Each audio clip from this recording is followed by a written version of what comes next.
강남에 사는 동서들까지 모처럼 한자리에 모인 시어머니 생신자리였습니다. 그날도 어김없이 제 옷차림을 지적하는 큰형님의 목소리가 들렸어요. 거지야, 쪽팔리니까 옷 좀 사입고 다니지. 손이 동서들의 비웃음 섞인 말이 비수처럼 날아와 꽂혔습니다. 얼굴이 새빨갛게 달아오는 것이 느껴졌고 그대로 자리를 박차고 일어나서 화장실에서 한참을 앉아 있었어요. 일 때문에 조금 늦게 행사장에 도착한 남편이 어딜 간 거냐며 저를 찾는 문자를 보냈더라고요. 그 문자를 보고 서러운 마음에 뻥 하고 터져버린 전 그대로 택시를 타고 집으로 돌아갔고 뒤늦게 눈치를 채고 집으로 돌아온 남편에게 어린아이가 부모한테 고저질하듯 그동안 있었던 일들을 엉엉 울며 털어놓았습니다. 그날 밤 남편은 아무 말도 하지 않고 담담하게 저를 안아줬지만 다음날 아침 저희 시댁은 남편의 경악할 행동으로 쑥대밭이라고 말았죠. 대체 무슨 일이 있었기에 제가 이 기가 막힌 사연의 주인공이 된 건지 궁금하지 않으신가요?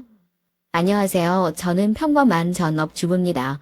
어릴 때부터 남들보다 눈에 띄지 않는 평범한 길을 걸어왔고 그게 저에겐 편안했어요. 성격도 조용하고 내성적이라 눈에 띄는 걸 싫어했죠. 그런 저를 이해해주는 남편을 만난 건 정말 큰 행운이었습니다. 남편과는 젊은 시절 친구의 소개로 만나게 됐어요. 그날도 전 눈에 띄지 않으려고 친구 뒤에 숨어 있었는데 남편이 먼저 다가와서 말을 걸었습니다. 책 좋아하시나 봐요. 원래 우리처럼 조용한 사람들이 책은 이렇게 속 시끄러운 거 읽는 거 좋아하잖아요. 성격도 조용하고 차분하고 그래서 친구들과 어디 소개팅에 나가더라도 들러리 서는 역할만 했었던 저에게 먼저 관심을 갖고 말을 걸어준 건 남편이 처음이었습니다. 성격도 어찌나 비슷한지요. 남들한테 관심 받는 것을 싫어하고 어디 나서는 것을 싫어하는 성격이 저와 참 비슷하다고 생각했어요. 튀는 것을 싫어하지만 둘이서 대화하면 그렇게 말이 잘 통할 수가 없어 몇 시간이고 대화가 끊이질 않더라고요. 남편이랑 연인 관계로 발전하고 조금 더 깊은 관계가 되고 나서야 알았습니다. 전 그저 타고난 성격이지만 삼형제 중에 막내로 태어난 남편은 큰형한테 치이고 둘째 형한테 치이고 집안에서 자기 목소리 한번 제대로 못 내보는 사람으로 자라면서 그런 성격으로 자랄 수밖에 없는 환경이었다는 것을요. 전 나중에 결혼하면 애들 둘 정도 낳았으면 좋겠어요. 제가 외동이라 그런지 이 형제 많은 집이 그렇게 부럽더라고요. 힘들 때 형제들 많으면 의지되고 좋잖아요. 서로 끌어주고 밀어주고. 중원 씨는 집에 형제들 많아서 좋겠어요. 꼭 그런 것만도 아니에요. 전 자식 낳으면 꼭 외동이었으면 좋겠는걸요.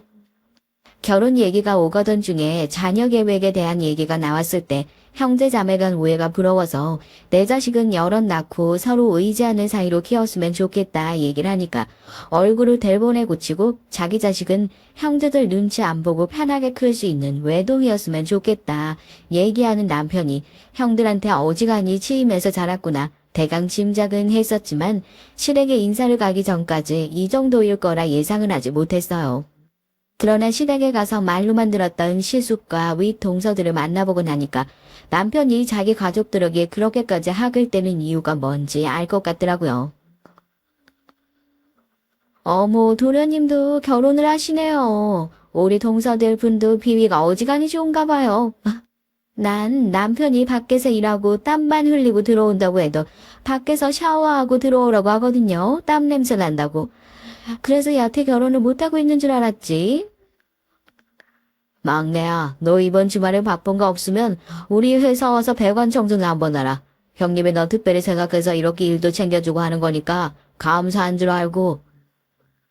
뭐라고 해야 할까요? 그날 처음 인사를 갔을 때 집안 분위기를 감히 설명해 보자면요. 남편은 꼭 시댁의 일원 같지 않았어요.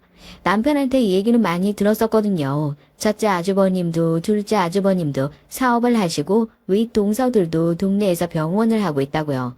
그에 비하면 평범하게 회사 다니고 있는 제 직장이 너무 떨어지는 게 아니냐며 인사 가기 전부터 잔뜩 주눅이 들어서 걱정을 하기도 했었는데 남편이 그랬어요. 자기는 집에서 찬밥 신세나 다름이 없으니까 자기가 누구랑 결혼을 하든 말든 집에서는 그렇게 크게 반대도 하지 않고 신경도 쓰지 않을 거라고요.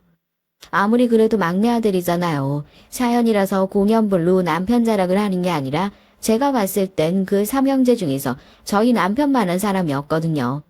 성격은 당연히 말할 것도 없고요. 저희 남편은 지금 청소업체를 운영하고 있어요. 하수구 배관 청소를 전문으로 하고 있는데 워낙 성실하게 자기 사업 젊었을 때부터 일궈온 사람이라서 여기저기 일도 많이 따와가지고 월 수입도 꽤나 안정적인 편이고요. 저한테도 결혼을 하고 나면 집에서 살림하면서 본인 하고 있는 일을 좀 도와줄 수 있겠냐 먼저 제안을 해서 저도 지금 전업주부로 지낼 수 있는 거고요. 워낙 성실한 사람이니 규모가 이렇게 커지고 나면 밑에 있는 직원들한테 다 맡겨놓고 본인은 관리만 해도 충분히 돌아갈 수 있는 일인데도 자기 손 타지 않으면 어디선가 꼭 구멍이 나기 마련이라고 아직도 현장 다 쫓아다니면서 땀 흘려가며 일하는 성실한 사람이에요. 저도 남편의 그런 점이 가장 좋았던 거고요. 그런데 저도 그렇고 주변 사람들도 그렇고 칭송자자한 이 사람 시댁에서는 더러운 일 한답시고 자기 형제들한테 그렇게 무시받고 있었던 겁니다. 본인도 그런 모습을 저한테 얼마나 보여주고 싶지 않았겠어요. 부모님한테 손 안 벌리고 결혼하고 싶어서 제가 결혼 날짜 조금 미루고 있었던 게 괜히 오해를 불러일으킨 건 아닌가 싶네요. 이렇게 성실하고 괜찮은 사람인데 제 생각해서 기다려주는 거야. 저는 감사하죠. 주원 씨, 주말엔 우리 집에 인사 가기로 하지 않았어요? 그렇지. 형님 죄송해요. 이번 주말은 일이 있어서 안 될 것 같네요. 남한테 싫은 소리 못하는 조용한 성격인 저도 남편이 그 자리에서 그렇게 무시당하고 있는 모습을 보니까 마음속으로 뭔가 울컥하더라고요. 주말에 저희 집에 인사를 가기로 한 적도 없었는데 괜히 그렇게 얘기를 했죠. 당신 거기 가지 말아라 하고요. 제가 그렇게 딱 잘라서 얘기를 하니까 아주버님도 머쓱했는지 그럼 다음에 한번 와서 해줘라 하고 마시더라고요. 남편이 얘기했던 것처럼 시댁 식구들은 저희 결혼에 그다지 큰 관심이 없어 보이셨어요. 내 아들 결혼 상대로 괜찮은 사람인지 알아본다는 느낌보단 지금 우리 집에 인사를 온 며느리감이 우리 집에서 그동안 아들을 구워 삶았던 것처럼 손바닥에 놓고 잘 주무를 수 있는 사람인지 알아보는 것에 더 가까운 느낌이라고 해야 할까요? 그때부터 은근히 무시하고 깔보는 느낌이 나서 저도 기분이 상했지만 저희 남편은 대체 얼마나 오랫동안 이 집에서 이런 무시를 받고 살아왔을까? 그런 생각을 하니까 참 속이 상하더라고요. 당신도 오늘 집에서 내가 어떤 취급을 당하는지 봤지? 이런 집에 당신 시집 오라고 얘기 못하겠다. 그냥 저게 너무 자연스러운 사람들이야. 바꾸려고 노력도 많이 해봤고 화도 많이 내보고 싸우기도 많이 싸웠어. 나한테 저러는 게 너무 자연스러운 사람들이고 당신 시집 오고 나면 당신한테까지 저렇게 뻔히 보이는데 내가 어떻게 당신한테 이런 집에 시집 오라고 얘기할 수 있겠어. 미안해. 그렇게 뻔히 보이는 거짓말 못하겠어. 당신 정말 많이 힘들었겠다. 왜 그동안 혼자 속 끓이고 있었어? 말도 못하고. 인사에 다녀오고 나서 남편은 저에게 차마 이런 집에 시집을 오라는 소리를 못하겠다며 결혼을 진지하게 다시 생각해보자는 얘기까지 했었습니다. 맞아요. 어떻게 보면 남편이 그렇게까지 얘기를 해줬는데도 꾸역꾸역 그런 집에 시집을 가기로 결정을 했던 건 저였고 자기 팔자 자기가 꼰다는 얘기가 어디 먼 얘기가 아니라 제 얘기일 수 있었습니다. 그래도 당시에는요. 그렇게까지 솔직하게 다 털어놓는 남편을 도저히 그냥 놔버릴 수가 없었어요. 저까지 이 손을 놔버리면 남편 인생이 정말 외로워져 버릴 것 같다는 생각이 들었거든요. 누가 그러더라고요. 집에서 희생을 하는 자식 하나만 만들어 놓으면 온 식구가 다 편하다고요. 저희 남편이 딱 그런 역할이었던 거죠. 너무 많이 늦긴 했지만 결혼을 하고 나서 조금씩 바꿔나가면 그동안 남편의 희생당했던 인생도 보상받을 수 있을 거라는 묘한 자신감 같은 게 있었습니다. 제가 이 사람의 인생을 바꿀 수 있을 거라는 그런 자신감이요. 전 남편이 내민 거절의 카드를 받아들이는 대신 남편을 꼭 안아줬습니다. 당신 그동안 참 많이 외롭고 힘들었겠구나 하고요. 당신 외로운 인생 알아준 게 제가 아마 처음이었을 겁니다. 정말 정신없이 울더라고요. 그러니까 이제 우리 같이 힘 합쳐서 살아보면 되지 않겠냐. 가족이랑 인연을 끊을지 아니면 맞서 싸워보던지 어떻게 해서든 지금처럼 살지 말아보자. 그렇게 결심하고 결국 결혼을 하게 됐습니다. 하지만 그렇게 쉬운 결심, 한마디로 바뀔 인생이었으면 남편의 인생이 진작에 바뀔 수 있었겠죠. 저마다 들어온다고 해서 그렇게 쉽게 마음을 고쳐먹는 시댁이 아니었습니다. 시댁의 입장에선 괴롭히고 부려먹을 수 있는 사람이 하나에서 둘로 늘어난 것 뿐이었죠. 결혼을 하고 난 직후에 남편의 사업은 좀 더 몸집이 커졌고 공모사업 몇 개를 더 따오게 되면서 눈코 뜰 새 없이 바빠지게 됐어요. 저도 다니던 직장을 정리하고 집에서 상임을 하면서 남편의 일을 돕기 시작했고요. 말이 좋아 전업주부지 은행에 왔다 갔다 하면서 업무를 보고 청소를 따온 기관에 가서 대리인 자격으로 계약을 체결하고 남편이 바빠서 처리하지 못하는 서류 업무를 처리하는 일들을 제가 맡아서 진행했어요. 회사의 대부분이 일용직 근로자라 일을 크게 펑크내는 날도 종종 있었기에 그런 날들은 제가 대타로 나가서 청소 일을 하기도 했었고요. 살림을 하면서 남편 일까지 돕고 있었으니 오히려 회사 다닐 때보다 더 바빴으면 바빴지 절대 여유롭게 마냥 집에서 놀고 있는 상황은 아니었습니다. 하지만 이렇게 보든 저렇게 보든 어떻게든 안 좋은 시선으로만 보고 싶어 했던 시댁 식구들 입장에선 남편 잘 만나서 집에서 놀고 있는 며느리로밖에 보이지 않았나 봐요. 결혼을 하고 나서 얼마 지나지 않아선 시댁에서 별 얘기 없이 잠잠하길래 그래도 최소한 며느리 눈치는 보는 집이구나 생각했었는데 그냥 간을 보고 있었던 거였어요. 남편이 청소 일을 하다 보니 시숙들이 운영하고 있는 회사며 윗 동서들의 병원 건물 청소까지 모두 저희 회사에 용역을 주고 있는 상황이었습니다. 요즘엔 인건비가 비싸서 인건비며 청소용품이며 분기별로 진행하는 대청소에 들어가는 약품값까지 따지고 보면 아주버님네 회사나 형님네 병원에 들어가는 청소비용은 거의 무료로 해주는 것이나 다름없는 상황이었죠. 사실 그 문제에 대해서도 남편에게 한번 얘기를 했었던 적이 있어요. 제가 남편 회사에서 맡고 있는 청소 계약건들을 살펴보니까 매해 연장해서 하는 계약 중에 유일하게 가족들이 맡긴 청소건만 금액 변동 없이 기존과 동일하게 진행되고 있는 걸 알게 됐거든요.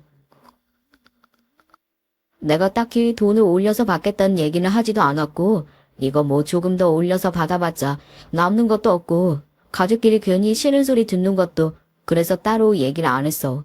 당신도 알잖아. 형님들한테 이런 얘기 꺼내봤자 좋은 소리 안 나올 거 뻔히 아는데. 그래도 이건 아니지. 회사가 무슨 자선사업가도 아니고. 그래도 최소한 지금 이렇게 말도 안 되는 금액에 해주고 있다는 거 알고는 계셔야 하는 거 아니야? 남편은 괜히 가족들 간에 분란을 일으키기 싫다면서 말을 하지 않았다고 하더라고요. 저희 남편도 문제였던 거죠. 청소에 들어가는 비용을 이것저것 다 계산하고 보니까 올해 정산까지 해보고 나면 오히려 회사에서 손해를 볼 것 같은 상황이에요. 이건 아니다 말씀을 드려야겠다 하니까 또 내년부터는 그럼 조금 올려받는 것으로 다음번 가족 모임 때 얘기를 해보겠다 얼버무리는 것 같길래 남편 믿고 그대로 놔뒀다간 아무리 얘기를 해도 안 하겠다 싶어 가족 모임 때 제가 먼저 얘기를 꺼냈습니다. 아마 이때부터 제가 보통 얘기가 아니구나. 그동안 호구 하나 잘 잡아서 조용히 빼먹고 지냈었는데 집안에 귀찮은 사람이 하나 들어왔구나. 그리 생각을 하셨던 것 같아요. 아무래도 인건비도 그렇고 청소 비용도 그렇고 많이 올라서 예전이랑 똑같이 돈을 받으면 저희가 손해를 너무 크게 볼 것 같다. 계약금을 더 올려주셔야 될 것 같다. 얘기를 꺼내니 시어머니가 대부분의 표정을 구기고 싫은 소리를 하시더라고요. 가족끼리 그냥 해줄 수 있는 거 형님들이 생각해서 돈까지 챙겨주면 고마운 줄 알아야지. 여기서 뭐 손해니 이익이니 그런 얘기를 따지고 드냐고요.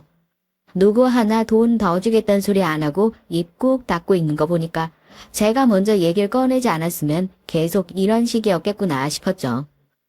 아니요. 어머님 그렇게 지낸 게 지금 몇 년인데요. 이 돈 가지고 어디 다른 데 청소업체 맡기면 제대로 해주지 않는 거 아주버님께서 더 잘하시잖아요. 가족이면 더 잘해주셔야죠. 받을 건 받고 깔끔하게 했으면 좋겠어요. 형님도 그렇게 생각하시죠? 뭐 정 못 올려주겠다 싶으시면 계약 해지하고 다른 업체 알아보셔도 좋을 것 같다. 이렇게까지 얘기를 하니까 다들 아무 소리 못하죠. 듣기 싫은 소리긴 해도 틀린 소리는 하나 없으니까요. 제가 그렇게 따박따박 다 따지면서 얘기를 하니까 시어머니는 식구들끼리 뭐 그런 걸 따지고 드냐고, 네가 시킨 거냐고 남편을 붙잡고 잡대를 하고, 남편은 눈치만 보고 있고, 결국엔 제가 그 자리에서 계약금 더 주겠다는 약속까지 받고 자리에서 일어났습니다. 남편이 집으로 돌아가면서 꼭 이렇게까지 해야겠냐 말을 했지만 전 나름대로 단호했죠. 이렇게 안 하면 사람들은 평생 당신한테 고마운 줄 모르고 이렇게 해주는 게 당연한 건 줄 알고 산다고요. 결혼하고 나니까 알겠더라고요. 마냥 시댁 식구들이 못됐다고만 생각했는데 남편도 똑같아요.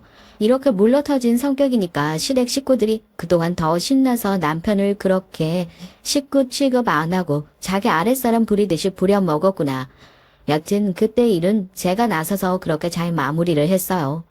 그런데 저희 두 손이 동서들, 제가 그렇게 나서서 옳은 소리 한마디 했던 것을 마음에 계속 담아두고 있었던 모양이에요.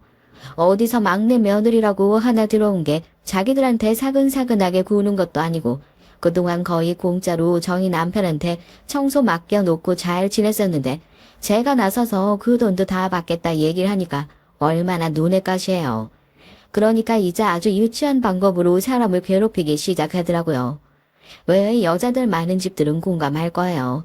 학창 시절에도 이런 식으로 왕따를 당해본 적은 없었던 것 같은데 은근히 집안 행사나 모임이 있을 때마다 저를 쏙 빼놓고 자기들끼리만 얘기를 하고 결정해서 저한테 통보를 해주더라고요. 가족끼리 여행을 가는 것도 전 여행을 간다는 사실조차 모르고 있었는데 자기들끼리 여행지 다 정해놓고 일정도 다 정해놓고 거의 통보식으로 우리 이렇게 갈 테니까 얼마 보태라, 딱 그렇게 말을 해버리는 거 아니겠어요? 아니, 얼마가 나왔는지 말씀은 해주셔야 계산이 맞는지 확인은 하죠, 형님. 동서, 우린 뭐 셈을 할 줄 모르는 사람들이야. 우리 의대까지 나와서 의사하고 있는 사람들인데 동서 하는 얘기 가만 들어보면 우리는 뭐 셈도 흐리고 계산도 못하는 사람들이라서 똑똑한 동서가 꼭 검사이라도 해주겠다 얘기하는 것 같아서 그러네. 동서가 우리 상사라도 돼? 우리가 뭐 하나하나 다 동서한테 보고하고 동서가 결정하는 사람이야? 거기다 대고 제가 뭐라고 더 따질 수도 없는 노릇이잖아요. 큰형님은 집안 위계질서가 왜 이 모양이냐고 버럭버럭 화를 내시고 시간이 지나면 지날수록 대로 주고 말로 받는 형국이 되어갔더라고요. 두 사람이서 거의 편을 먹고 어떻게든 저를 찍어 누리시려고 하는데 저도 사람인 줄아 그 기싸움에 점점 지쳐가고 있었고요. 그러다가 몇 가지 사건들이 터지면서 제가 완전히 몸과 정신이 망가지게 됐습니다. 그때까지만 해도 형님들한테 대들 수나 있었죠. 그 일이 있고 나서 얼마 지나지 않아 큰형님 큰형님 병원에 대타로 청소 일을 하러 나간 일이 생겼어요. 갑자기 펑크를 낸 경우엔 그날 일을 쉬시는 일용직 여사님들께 일당을 조금 더 얹어드리고 일을 하실 수 있는 분들을 구하는 게 보통이지만 이상하게 그날따라 일을 하실 수 있는 분이 없어서 이렇게 여기저기 연락을 돌릴 바엔 그냥 마음 편하게 몇 시간 되지도 않는 거 내가 가서 빠르게 하고 오는 게 낫겠다 싶어 남편에게도 내가 대신 가겠다 얘기를 해놨죠. 오늘 동서가 데이터로 청소하는 거야? 마침 왔으니까 얘기 좀 하자. 요즘 청소 상태가 엉망이야. 나도 아는 사람한테 맡겨놔서 이런 얘기 안 하려고 했는데 병원 오는 손님들마다 위생 상태가 너무 안 좋다고. 그렇게 얘기해서 나도 참다 얘기하는 거야. 내가 이런 것까지 신경 써야겠어? 이리 좀 와봐. 원장실에 이 먼지 좀 봐봐. 어? 사장이라고 아예 손 놓고 있는 거야 지금. 큰형님은 제가 오자마자 기다렸다는 듯이 제 손목을 잡고 여기저기 질질 끌고 다니면서 요즘 병원 청소 상태가 엉망이다. 요즘 병원에 오는 환자들마다 병원 더럽단 얘기를 해서 자기가 스트레스를 받아 죽겠다 얘기를 하면서 여기 쓸어라 저기 쓸어라 개인 가정그룹 부리듯이 잡들이를 하시더라고요. 다른 건 몰라도 청소 여사님들 관리는 철저하게 했던 터라서 청소 상태가 엉망이었을 리도 없는데 누가 꼭 방금 뭘 엎어놓기라도 한 것처럼 바닥이며 책상이며 더러워져 있는데 그걸 쓸고 닦느라 평소면 1시간 안에 끝날 청소가 거의 반나절 가까이 되어서야 끝났습니다. 같이 청소를 하시는 여사님들도 아니다. 자기들 평소에 청소를 열심히 하는데 주말 사이에 뭐 여기서 행사라도 했냐. 이렇게 어지러울 리가 없다. 손사래를 치시더라고요. 갑작스럽게 대청소가 되어버려서 반나절 만에 녹초가 되어버리고 일당까지 더 드리고 이제 막 병원을 나서려는데 직원 한 분이 조심스럽게 저를 부르시더라고요. 저 원장님한테 제가 말씀드렸다고 절대 얘기하시면 안 돼요. 여기 청소해 주시는 여사님들 중에서 저희 친척분도 있으신데 괜히 욕먹으실까 봐요. 아까 사모님 청소 오시고 나서 원장님이 일부러 방에 들어가서 커피 쏟고 저희한테도 쓰레기 있으면 다 내놓으라고 그러신 거예요. 평소엔 청소 상태 깨끗하게 잘 되어 있어요. 괜히 오해하실까 봐요. 평소에는 안 그러시는데 오늘 왜 괜히 그러셨나 모르겠어요. 하여튼 전 아무것도 말씀 안 드린 거예요. 땀 뻘뻘 흘리면서 한나절 그야말로 개고생을 했는데 왜 그렇게 병원이 갑자기 쓰레기장이 되었는지 그제서야 알겠더라고요. 기가 막혔죠. 그러니까 지금 저 오는 거 보고 큰형님께서 일부러 병원을 어지럽혔다는 거 아닙니까? 뭐가 얼마나 괘씸하셨는진 몰라도 저한테 쌓인 게 있었으면 저한테 풀고 마셨어야죠. 알겠다고 절대로 따로 얘기 안 하겠다고 신신당부를 하고 따로 큰형님에게 연락을 드렸어요. 여사님들께 따로 여쭤보니 평소에 청소를 꼼꼼하게 하신다고 하는데 주말에 뭐 따로 행사라도 하신 거냐고요. 그랬더니 아니랍니다. 내가 평소에도 청소 상태 엉망이라고 얘기했잖아. 지금 그럼 내가 거짓말을 했다는 거야? 아니면 뭐 오늘 대따로 청소 그거 좀 해줬다고 억울하기라도 한 거야? 아니요 형님. 저희도 여사님들이 잘못한 거면 직원 교육 다시 시키고 사람을 잘라야 하는데 요즘엔 이유 없이 사람 잘랐다가 큰일 나잖아요. 혹시 병원 CCTV 좀 보여주실 수 있으세요?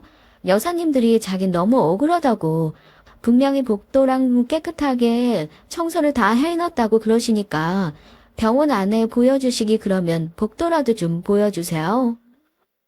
됐어. 통수한테 뭐 무서워서 대청소 좀 해달라고 얘기도 못하겠네.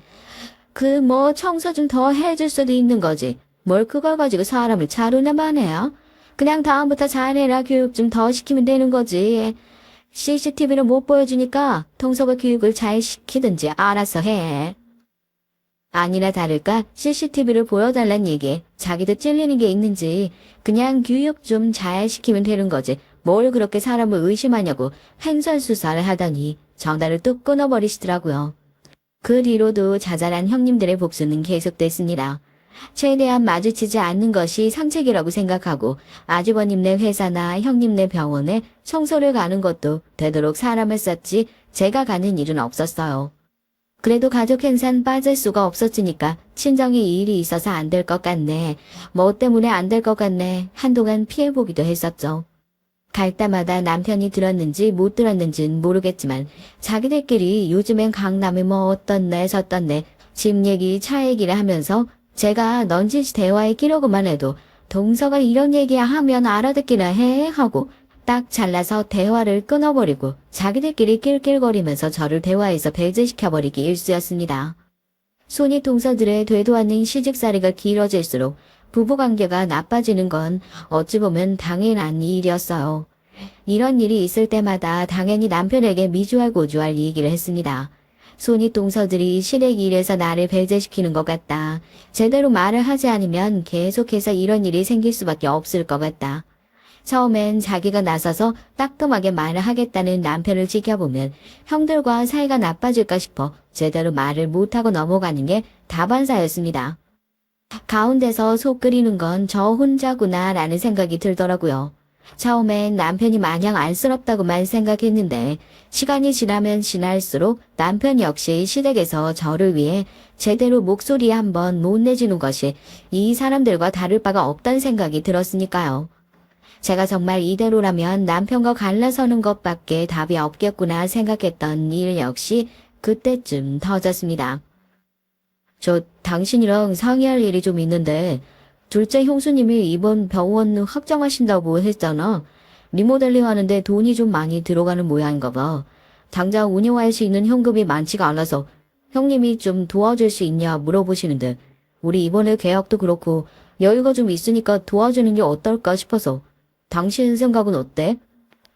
뭐? 이 형님 병원 인테리어 하는 비용을 우리 쪽에서 왜 도와줘? 얼마 전에 가족 모임에서 차 바꾸셨다고 그렇게 자랑을 하시던데 차 바꿀 돈은 있고 인테리어 하실 비용은 없대? 그게 무슨 말도 안 되는 소리야. 그걸 또 생각해 보겠다고 한 거야? 절대 안 돼. 남편이 난처한 얼굴로 저에게 상의할 일이 있다 얘기를 하길래 회사에 뭐 심각한 문제라도 생겼나 앉아서 얘기를 들어보니 이게 무슨 말도 안 되는 소리랍니까. 얼마 전까지만 해도 가족 모임에서 자기가 이번에 차를 바꾸는데 벤츠가 좋을 것 같네, 아우디가 좋을 것 같네, 외제차 2대를 놓고 제 앞에서 그렇게 자랑을 하시던 분이 병원 인테리어 하는데 당장 운영할 현금이 부족하다며 남편한테 도와줄 수 있냐 물어봤던 모양이에요. 바보 같은 저희 남편은 거기다 대고 딱 잘라서 안 된다고 얘기를 한 것도 아니고 집에 가서 저와 상의를 해보겠다고 답을 한 모양이고요. 차를 사는 거야 할부로 얼마든지 가능한 거지만 인테리어는 현금으로 완납을 해야 되는 부분이 있지 않냐. 식구끼리 당장 어려워서 그런 것 같은데 안 갚겠다는 것도 아니고 잠깐만 좀 빌려가겠다는 게 어렵겠냐. 저를 설득하는 남편의 태도에 저도 목에 핏대 세우면서 반대를 했어요. 제가 시댁에서 요즘 어떤 꼴을 당했는지 뻔히 알고 있으면서도 나한테 와서 그런 부탁을 전하는 게 양심이 있는 소리라고 생각하냐고요. 그 일로 남편과 부부싸움을 크게 하고 몇 주 동안 말도 안 하고 지냈습니다. 이 집 식구들은 대체 양심이라는 게 있나? 남편은 대체 얼마나 저 사람들한테 정신을 조종당하면서 그렇게 살아왔길래 자기 마누라가 그렇게 당했는데도 분하거나 억울한 마음도 안 들고 당장 자기 형제들 도와줄 생각부터 하나. 그동안 내가 남편 입장에서 대신 싸워준 건 대체 뭐였나 싶어서 억울해서 잠이 안 오더라고요. 그래도 며칠 내내 눈치를 보고 더 이상 그 문제에 대해서 얘기를 하지 않는 남편을 보면서 그 얘기는 완전히 끝난 줄 알았습니다. 일을 마치고 돌아와서 샤워를 하러 들어간 남편의 핸드폰에 알림이 와 있길래 아무 생각 없이 핸드폰을 열었는데 둘째 형수님이라고 저장되어 있는 번호로 문자가 와 있더라고요.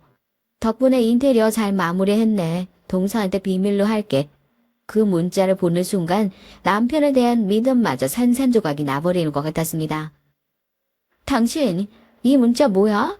기어이 형님한테 그 돈 빌려준 거야? 내가 절대 안 된다고 했잖아. 나한테 비밀로 하면서 그 돈 빌려준 거냐고. 당신 정말 제정신이야. 여보, 형님도 당장 안 된다고 하는데 당신이 이번 한 번만 넘어가주면 안 되겠어? 그래도 식구잖아. 어떻게 쉽고 힘들다는데 그걸 그냥 넘어가. 우리가 못 먹고 사는 사람들도 아니고 형수님도 그동안 쌓아왔던 거 다 푼다고 하셨고 나도 당신 생각해서 그런 거야. 절 생각해서 그랬답니다. 그 대답이 더 기가 막히더라고요. 제가 펑펑 울면서 이대로는 못 살겠다. 자기 마누라 호금 안 되는 걸 남편이라고 데리고 여직 살고 있었다고 가슴을 치면서 나 이대로는 못 살겠다. 당신이 양심 있으면 이혼해달라. 이혼 서류 들고 와서 지금이라도 안 늦었으니 도장 찍어달라. 남편한테 울면서 이혼 서류를 집어 던졌어요. 그제서야 남편도 아차 싶었는지 제 앞에 무릎을 꿇고 싹싹 빌면서 잘못했다 빌더라고요. 남편 붙들고 정말 미친 여자처럼 하소연을 했습니다. 대체 왜 그러고 사냐고요. 남편도 울면서 자기 머리 쥐어박으면서 자기가 정말 미친 것 같답니다. 다신 안 그래야지. 이제는 이 사람들한테 호구 노릇 절대 안 해야지 하면서도 형님이랑 형수님이 그렇게 구워 삼기 시작하고 자기가 그렇게 안 해주면 나쁜 사람이 되는 것 같아 미칠 것 같답니다. 오랜 세월 동안 그렇게 살았으니 쉽게 바뀌지 않을 것이라는 건 알고 있었지만 정말 이렇게 제 마음에 대못 박는 일이 계속될 줄은 몰랐어요. 이렇게 살다 보면 언젠간 바뀌겠지, 언젠간 달라지겠지? 그렇게 눈 감고 덮어놓고 살았던 것이 눈덩이처럼 불어나서 이 지경까지 오게 된 거죠. 그렇게 무릎 꿇고 울면서 잘못을 비는 남편에게 이혼 서류 대신 종이랑 펜을 내밀었습니다. 각서라도 쓰라고요. 다시는 가족들에게 이렇게 의미 없는 돈 퍼주는 짓 안 하겠다고요. 인테리어 비용 언제까지 받기로 약속했냐 물으니까 공사 끝나는 대로 바로 돌려받기로 했다고 약속은 했답니다. 그러면서 지금 당장 가서 형님한테 그때까지 돈 돌려받겠다는 차용증도 받아오고 앞으로는 이런 식으로 돈 빌려주는 일 없다고 딱 잘라서 얘기하고 와라. 왜 그러냐고 물어보면 앞으로 이런 식으로 또 문제를 일으키면 마누라가 이혼하자고 했다고 그렇게 얘기해도 좋다. 저도 나름대로 강수를 던졌습니다. 저도 살아야죠. 답답하긴 하지만 이 바보 같은 남자 결혼해서 데리고 살 생각을 한 이상 어떻게든지 고쳐가지고 살아야겠다 결심을 했으니 어떻게든 방법을 찾고 싶었습니다. 이럴 거면 갈라서 자는 얘기가 남편에게도 꽤나 충격적이었나 봐요. 그날 남편에게 각서받으면서 참 많은 얘기를 했습니다. 대체 언제부터 이렇게 됐나 하고요. 아버님이 일찌감치 돌아가시면서 버려놓은 일 해결하시면서 본인 인생 제대로 못 살았던 어머님이 안쓰러워서 처음엔 그 마음에 어머님한테 효도해야겠다. 그런 좋은 마음으로 시작되었답니다. 형이라고 2명 있는 건 철도 안 들어서 매일같이 문제만 일으키고 그래도 장남이라고 문제 일으킬 때마다 어머님이 매번 해결해 주신 것 같고요. 또 그렇게 고생하시는 모습 보면서 저희 남편은 안쓰러워서 어머님한테 또 잘했던 거고요. 그렇게 오랜 세월이 흐르다 보니까 막내 아들이 희생하고 집안 사람들은 다 받아먹고 이런 역할이 너무 자연스럽게 자리를 잡아버린 겁니다. 이제 다들 클 만큼 크고 자기 앞가림을 할 수 있을 정도로 각자 자리를 잡았음에도 불구하고 한번 가족들 사이에서 자리 잡은 그 역할은 쉽게 바꿔지지 않는 거죠. 집에서 희생하는 사람 1명 정해놓고 편안하게 잘 살았는데 그걸 왜 바꾸고 싶겠어요. 그러니 시집와서 남편을 이 이상한 집구석에서 어떻게든 빼내려고 하는 시댁 식구들은 어떻게든지 이상한 사람으로 몰아갖고 이간질해서 다시 남편을 제자리로 돌려놓고 싶은 거죠. 제가 그렇게 시댁에 한바탕 난리를 칠 때마다 남편을 불러서 그랬답니다. 가족 생각도 안 하는 몰상식한 여자니까 차라리 이혼을 하고 혼자 사는 게 낫다고. 어쩜 이렇게 사람들이 하나같이 못된 집만 골라 할까요? 당신 얘기 들으니까 정신이 번쩍 들더라. 나같이 살까봐 결혼하지 말자고 내가 그렇게 말렸었는데 결혼하고 나서 내가 우리 집 식구들이랑 똑같은 짓 하면 당신을 혹사시키고 있었으니까. 이게 얼마나 웃기는 짓이야. 한 번만 용서해주면 다시는 이런 일 없게 할게. 다시는 이런 일로 당신한테 상처 주는 일 없게 할게. 마지막으로 한 번만 믿어줘. 그렇게 남편한테 각서를 받고 솔직히 그때까지만 해도 남편이 100% 달라졌을 거라 생각하진 않았어요. 사람이 어떻게 하루아침에 변하겠습니까? 여태 그렇게 살아온 사람인걸요. 그래도 뭔가 본인이 달라지려고 마음을 먹은 건지 각서 쓰고 나서 다음날 아주버님이랑 형수님 찾아뵙고 차용증까지 다 받아가지고 왔어요. 그거 보고 저도 어느 정도 마음이 좀 누그러졌고요. 그래, 이제 더 이상 못 볼 꼴도 없다. 여기까지 왔으니까 나도 남편한테 마지막 기회 준다 생각하고 한 번만 더 믿어보자. 그렇게 생각하고 있었어요. 하지만 저도 사람인지라 이런 일들을 겪으면서 몸도 마음도 굉장히 많이 지쳐있는 상태였죠. 학창시절에 아니면 직장 생활을 하면서 따돌림을 당해보신 분 있으신가요? 사람이 한 일주일만 내가 속해 있는 집단에서 배제돼도 못 견디기 힘들어요. 나를 제외한 모든 사람들이 나를 싫어한다는 것을 뻔히 알고 있는데도 난 웃는 낯으로 이 사람들을 대할 수밖에 없는 위치에 있다는 게 얼마나 힘든 일인데요. 제가 아무리 이 사람들이 정상적인 가족이 아닌 것 같다 생각을 해도 남편한텐 철륜을 쉽게 끊어내라는 말을 할 수 있는 건 아니잖아요. 당신 가족들 정상이 아닌 것 같으니 앞으로도 인연 끊고 살아라. 이렇게 쉽게 말을 할 수 없는 거잖아요. 최소한의 며느리 도리만 하고 지낸다고 하더라도 가족들이 저를 대놓고 배척하는 걸 견딘다는 것이 정말 쉽지만은 않더라고요. 우리가 막내 동서를 몰라도 너무 몰랐네. 가족들한테는 돈 받을 거 다 받고 공거사가 확실한 사람인데 이거 막내 동서 앞에서 뭐 말 한마디 하는 게 무서워서 함부로 하겠어? 형님 말씀 조심하세요. 막내 동서 그렇게 아껴가지고 아주 부자 되겠어? 다음 가족 모임 때 돈 내는 건 막내 동서 내서 내지 그래. 이번에 그렇게 아끼고 모으고 해가지고 우리 중에서 지금 막내 동서가 제일 잘 먹고 잘 살 것 같은데. 전업주부라고 무시할 게 아니라니까요. 가족 모임만 하면 뼈 있는 말이 오가는데 그런 얘기를 들으면서도 이 악물고 웃으면서 자리를 지키는 것도 여간 힘든 일이 아니었습니다. 그래도 달라진 남편이 오가는 얘기가 좀 과해진다 싶으면 나서서 중재를 하더라고요. 가족들끼리 대놓고 저를 불편해하는 티를 내는데 누가 보면 제가 뭐 큰 잘못이라도 했나 싶어요. 받을 거 받고 해야 할 얘기 한 것뿐인데요. 남편은 괜히 자리에 나와서 불편한 얘기를 들으니 차라리 자기가 알아서 잘 말할 테니 가족 모임에 안 나와도 괜찮을 것 같다. 그렇게까지 얘기를 해서 그 뒤에 몇 개월 동안 한 달에 한 번 가족들끼리 다 같이 모여 갖는 식사 자리엔 거의 참석도 안 했어요. 저 이번 주에 어머니 생신이잖아. 당신 가족 모임 나오는 거 불편해하는 건 알고 있는데 형수님들도 어지간히 좀 누그러지신 것 같고 그래도 어머니 생신은 얼굴만 비치고 가는 게 어떨까 싶어서 난 일이 있어서 좀 늦을 것 같은데 시간 맞춰서 나랑 같이 가자고. 됐어요. 우리들이 나란히 늦으면 또 무슨 좋은 소리 들으려고. 내가 먼저 가 있을게. 뭐 별일이 있겠어요. 미리 가서 준비할 것도 있을 테니까 시간 맞춰서 와요. 그리고 나서 얼마 전에 문제의 시어머니 생신 행사가 있었습니다. 남편도 매번 가족 모임에 참석하지 않았던 거였기에 어렵게 얘기를 꺼냈더라고요. 일 때문에 늦을 것 같으니까 자기랑 같이 출발하는 게 어떻겠냐 얘기를 했지만 괜히 또 저희 둘만 늦게 도착해서 미리 준비해야 할 건 못하고 싫은 소리 듣는 것보단 미리 가는 게 낫겠다 싶어서 제가 먼저 괜찮다 얘기를 했어요.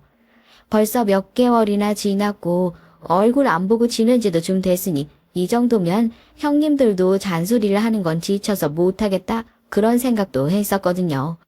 제가 저희 손윗동서들 성격을 너무 물러봤던 거죠. 미리 연락해서 뭐 따로 준비해야 할 게 있냐, 케이크랑 꽃다발이랑 미리 찾아가야 할 게 있으면 제가 찾아가겠다. 선물이랑 바리바리 싸들고 행사장에 일찌감치 도착을 했어요. 오랜만에 뵙는 얼굴들이니 반갑게 인사를 하는데 되돌아오는 싸늘한 시선들을 보니까 아직 마음이 풀리지 않았구나 예상은 했었죠.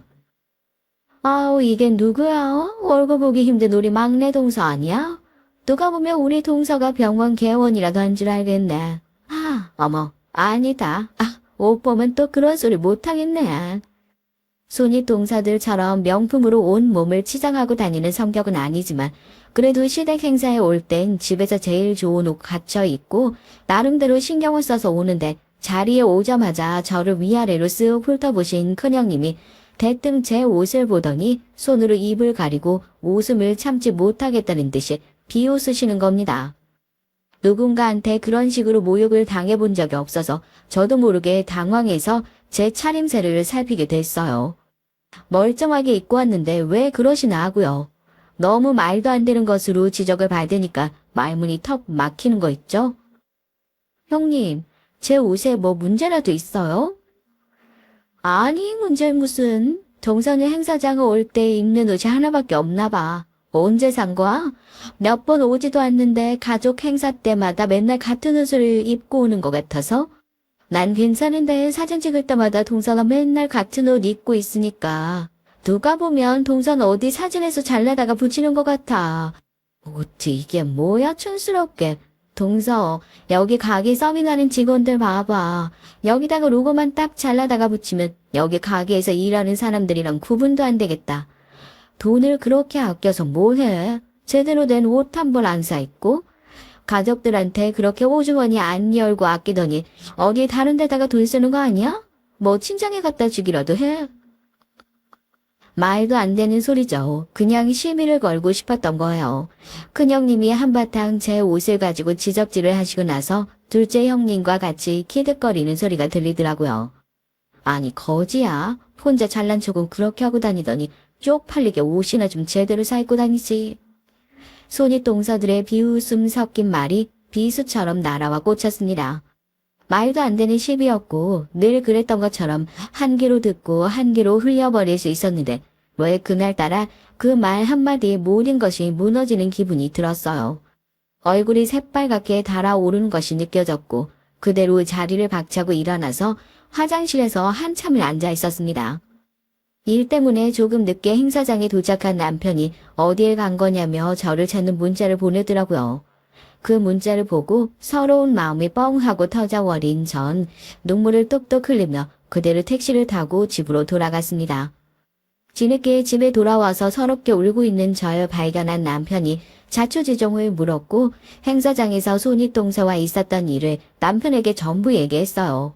내가 왜 대체 이런 소리를 들어야 하는지, 뭘 그렇게 잘못했는지, 정말 터지기 직전 풍선처럼 가슴속에 아슬아슬하게 쌓여있던 서러움이 그 비수가 스치자마자 터져버린 느낌이었죠.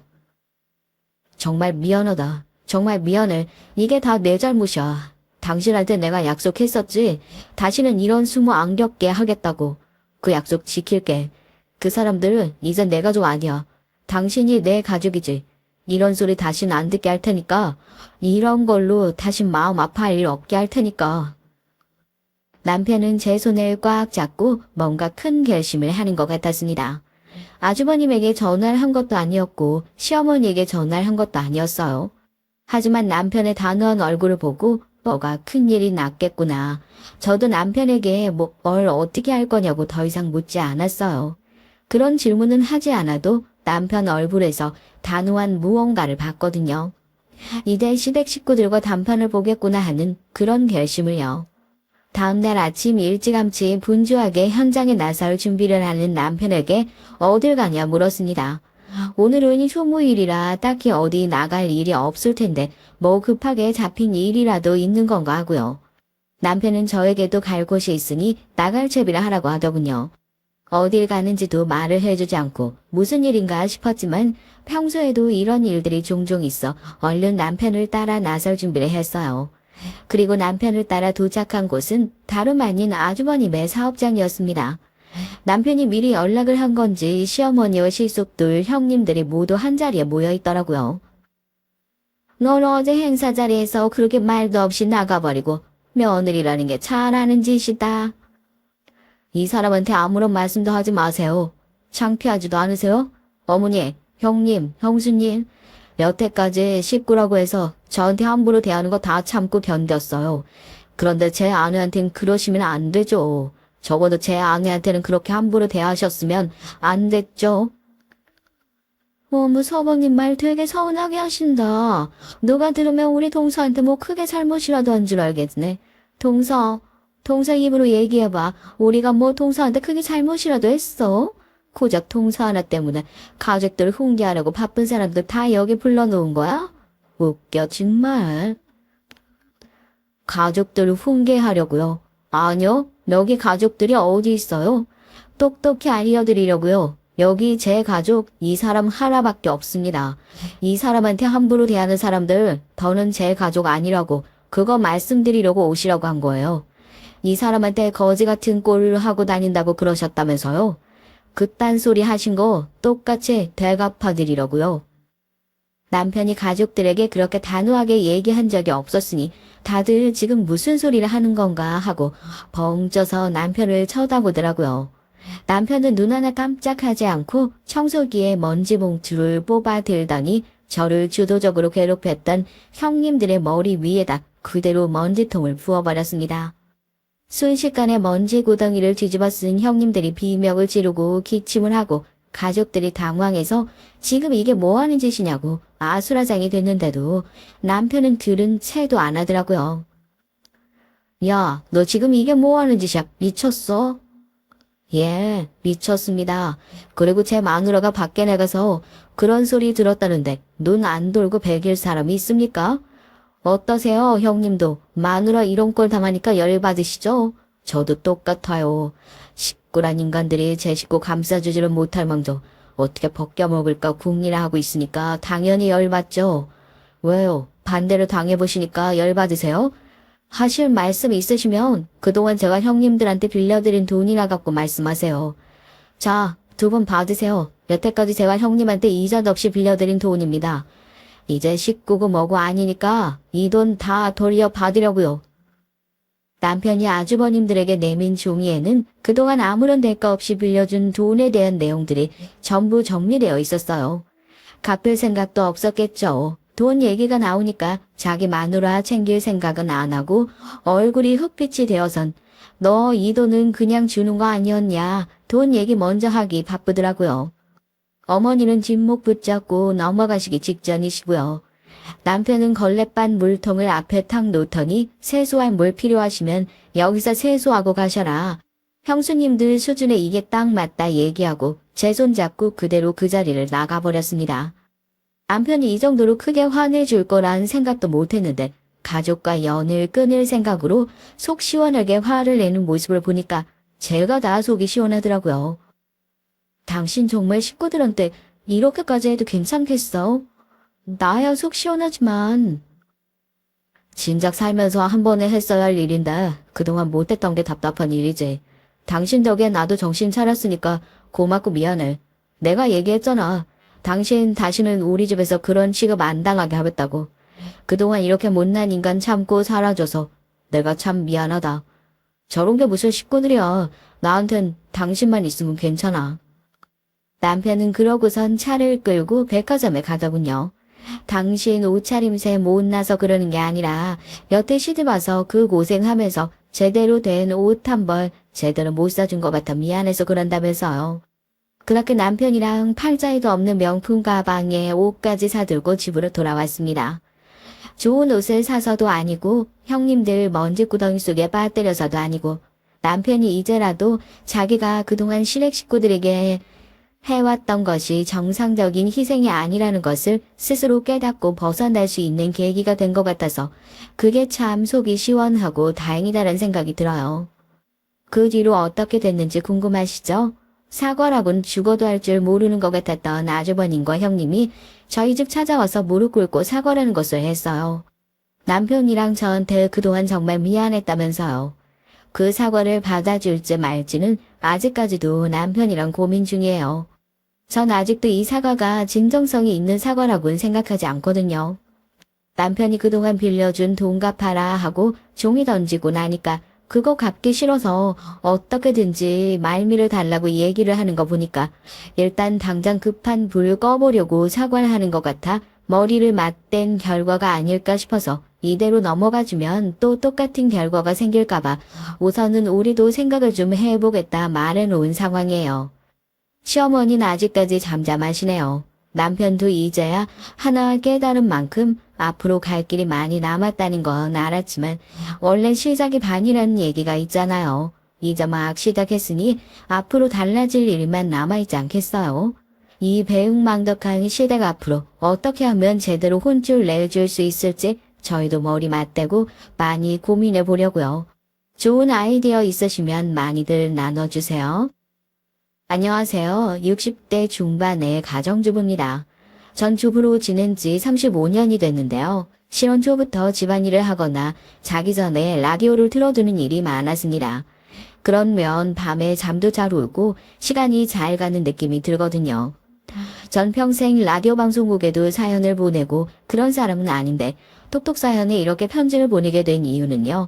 제가 최근에 겪은 드라마 같은 사연을 소개해드리기 위해서요. 올라오는 사연들을 듣다 보니까 저도 세상에 이런 일이 있을까 싶었어요. 그만큼 좀 믿을 수 없고 놀라운 일들이 많았었는데 저 역시 그런 일을 몇 년 전에 겪었답니다. 제가 그런 사연의 주인공이 될 것이라고는 생각도 못했지만 살다 보니까 그런 일이 일어나더라고요. 전 그 일로 인해서 좀 많이 아팠습니다. 우리 딸에게 일어났던 그 사건은 저에게도 큰 충격을 줘 병원에 실려가기도 했어요. 지금은 다 괜찮아졌지만 말입니다. 그러나 지금부터 저와 우리 가족이 겪은 끔찍한 일에 대해 말씀을 드릴게요. 제가 60대이다 보니 좀 문장력이 좋지 않을 수도 있는데 그 점은 여러분에게 미리 양해를 구할게요. 그럼 제 얘기를 시작하겠습니다. 모두들 잘 들어주시고 댓글도 달아주시면 감사하겠습니다. 전 제주도에서 해녀의 딸로 태어났어요. 저의 어머니는 할머니도 해녀시고 어머니도 해녀시라 저도 해녀로 키우려고 하셨고요. 제가 커서 해녀가 될 거라고 믿어 의심치 않으셨다고 합니다. 하지만 전 물질을 하고 싶지 않았어요. 물질을 하다 보면 저희 할머니와 어머니처럼 잠수병에 걸릴 것이 두려워서였습니다. 제 할머니는 잠수병으로 고생하다가 돌아가셨어요.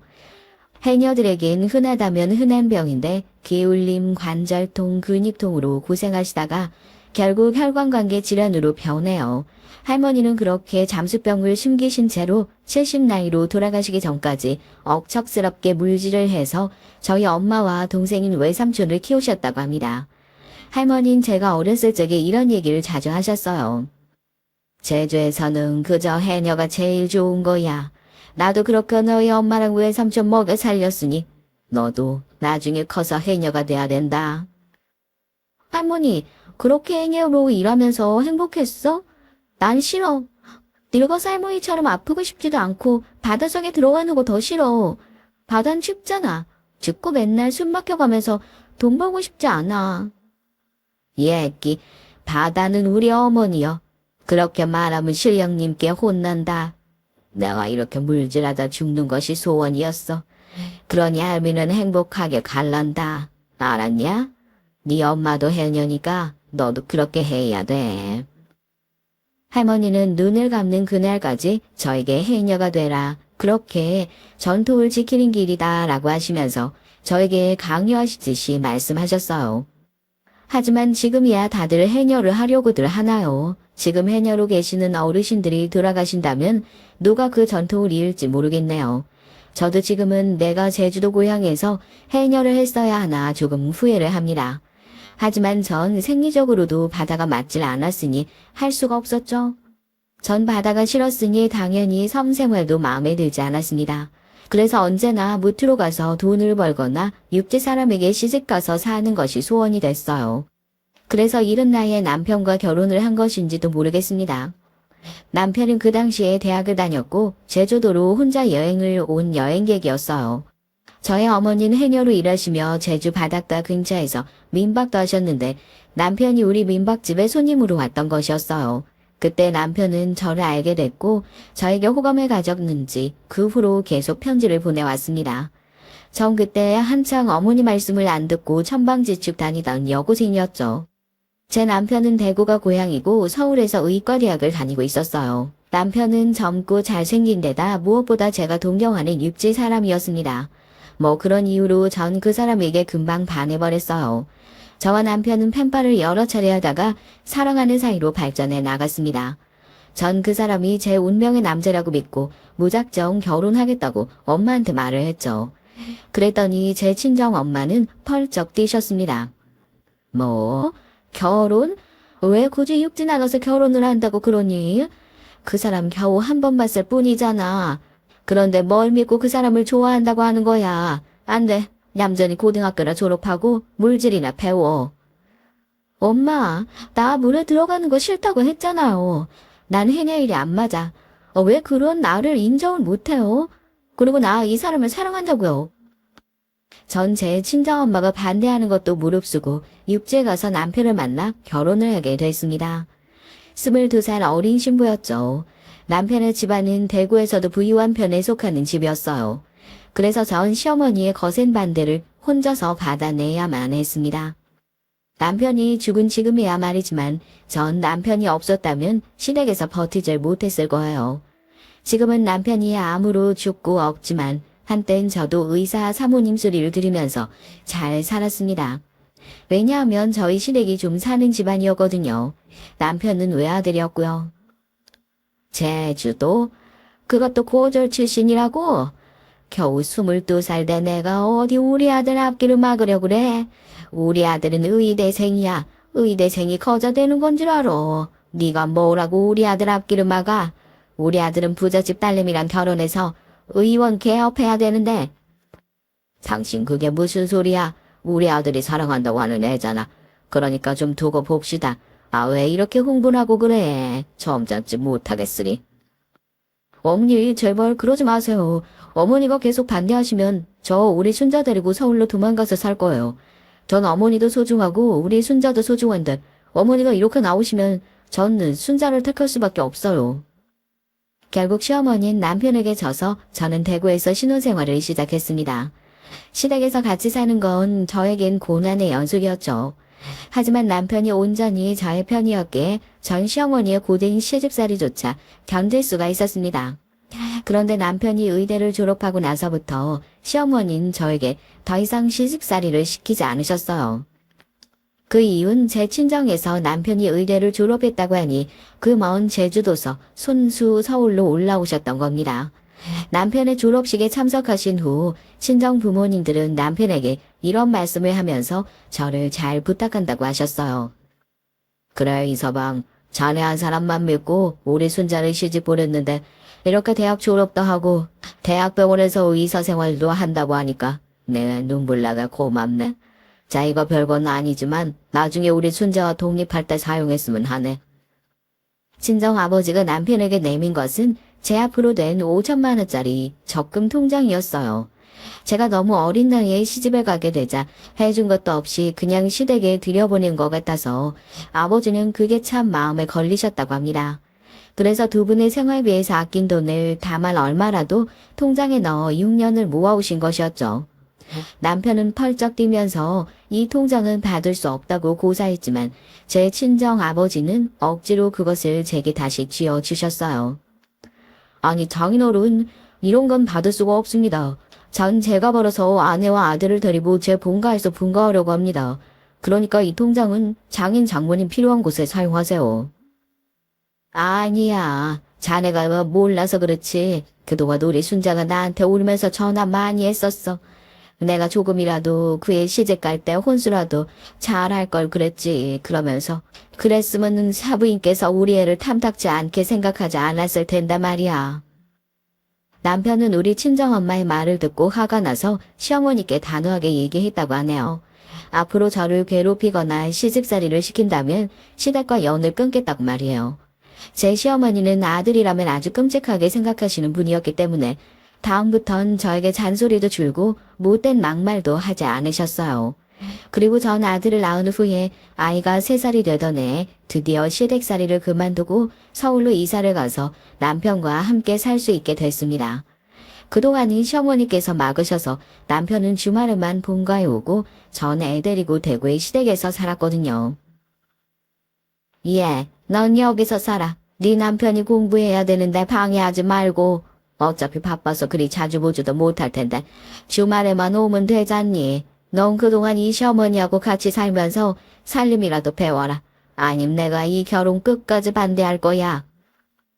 제 시어머니는 저와 함께 있으면 남편의 공부를 방해한다는 생각으로 저와 남편을 생이별시켜 놓으셨죠. 그래서 전 울며 겨자 먹기로 남편과 결혼을 하는 대신에 시댁살이를 자처하게 됐던 겁니다. 신혼 시절 3년이 되도록 남편과 주말부부처럼 떨어져 살다가 서울에 올라와 같이 사니 너무 행복하더라고요.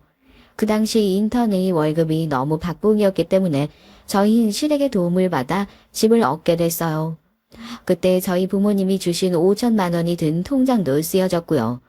그래도 서울에 전세를 얻었는데 저도 뭔가 보탬이 됐다는 것이 뿌듯하더라고요. 시어머니도 제 부모님이 5천만 원을 주셨다는 걸 알고 나자 더 이상 아무 말도 못하셨고 그저 너희들끼리 잘 살라며 저에게 손을 떼셨습니다. 그래, 이제 난 모르겠다. 너도 순자가 아니면 그렇게 못 살겠다고 하니 아들까지 낳은 마당에 내가 더 이상 반대해서 뭘 하겠니. 너희들끼리 서울서 잘 살고 시댁엔 그저 명절 때나 내려오든지 하려. 이 엄마 모르겠다. 며느라가 저 사람 말은 하나도 신경 쓸 거 없다. 우리 손주 잘 키우고 내 아들 잘 부탁한다. 의사는 아내 내조가 없으면 힘든 직업이니까 그것만 잘 명심하고 살면 될 거야. 다른 데 신경 쓰지 말고 너희들 건강하게 잘 지내고 알겠지? 네, 아버님, 어머님, 감사합니다. 저희들 잘 살게요. 전 결혼 후 3년이 지나서야 드디어 신혼다운 생활을 시작하게 됐어요. 남편은 당연히 바빴고 집에 들어오는 횟수도 점점 줄어들긴 했지만 전 아들을 키우며 남편의 내조를 열심히 했습니다.